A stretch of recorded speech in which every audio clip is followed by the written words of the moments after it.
My neighbor has been waving at me every morning for 3 years. I just found out he died 2 years ago. I moved into this neighborhood in the fall of 2021, into a narrow 2-story rental on a quiet street lined with maples that turned the whole block gold every October.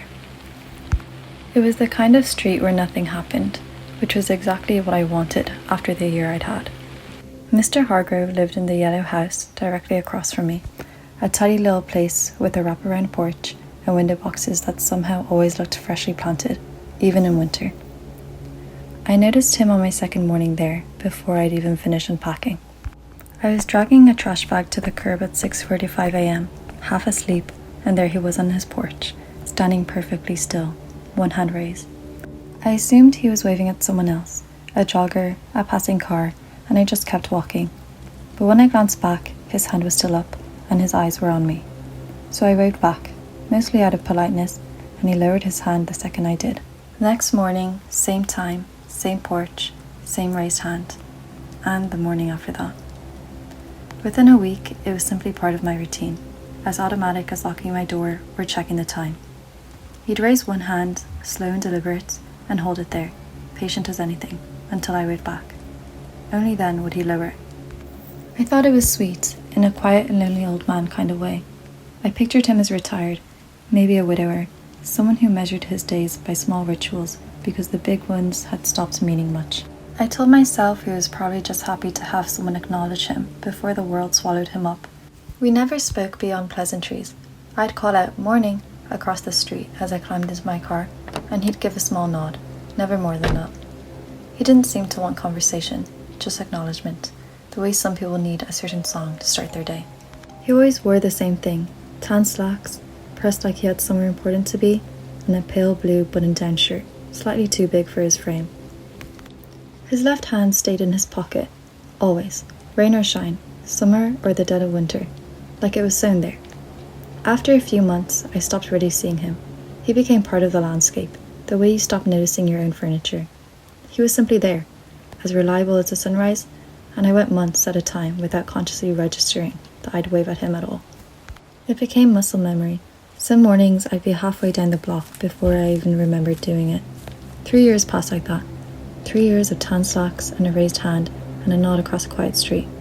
3 years of a routine so embedded in my mornings that I genuinely couldn't have told you what his voice sounded like, because I don't think I ever heard it. Last week, everything changed. I was home on a Saturday, drinking coffee on my own porch, when a woman in her 30s walked up my driveway with the kind of determined, friendly energy of someone introducing themselves to an entire street at once. Her name was Delia. She told me she just bought the yellow house across the street, that she'd be starting renovations soon, and that the place had been sitting empty for a while before she got it. I remember feeling a small jolt of confusion at that, but I brushed it aside. People say things like that all the time without meaning anything by it.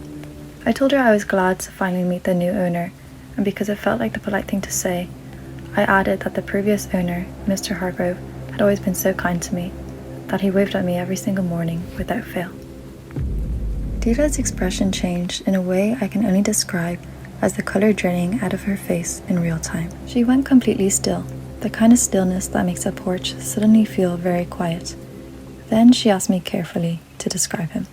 I laughed a little, confused by how serious she'd gotten, and described him anyway.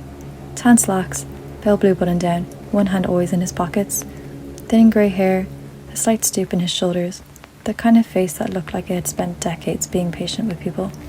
She didn't say anything for a moment. She just reached into her back pocket, pulled out her phone, and turned the screen toward me. It was a photograph, slightly faded, the kind you'd find in an old family album. A man stood in front of the yellow house, smiling at whoever was holding the camera. Tan slacks, pale blue button down, one hand tucked into his pocket, like he didn't know what else to do with it.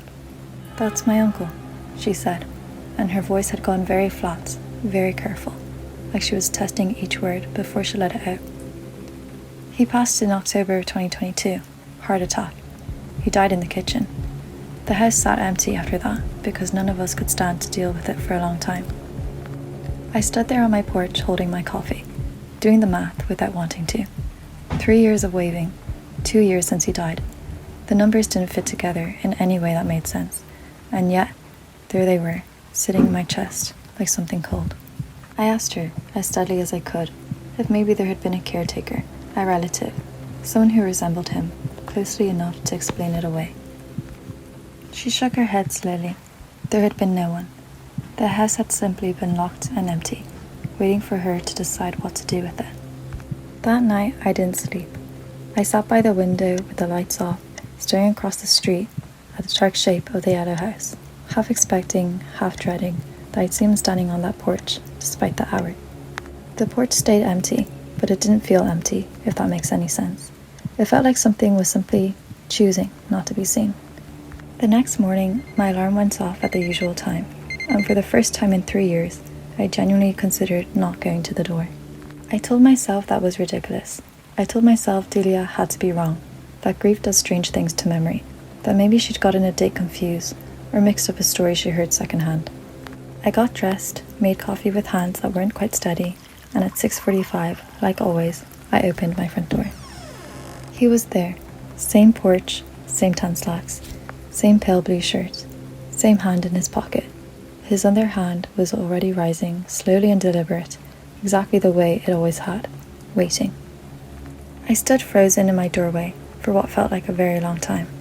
The morning air felt thinner somehow, colder than the temperature alone could explain. He didn't move, he didn't blink.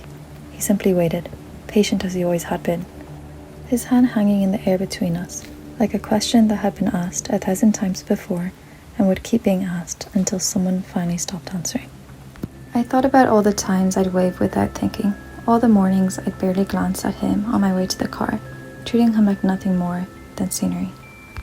I thought about Delia's face, the photograph, the words heart attack, kitchen, empty, and somehow, despite all of that, or maybe because of it, I find myself lifting my hand anyway. The moment I did, his arm lowered, slow and satisfied, like a held breath finally released. He gave the smallest nod, the same nod he'd always given, and then he simply stood there, the way he always had, watching me walk to my car like nothing in the world had changed. I have been waving at that porch every single morning since then. I tell myself it's easier than the alternative, that whatever is happening, whatever he is now, seems content as long as I keep doing it. Delia still hasn't moved in. The renovations keep getting delayed. Contractors backing out for reasons they won't fully explain. Schedules falling through again and again, as if the house itself is in no hurry to be touched. And every morning, at exactly 6:45, when I open my door to leave for work, the porch is never, not once, empty.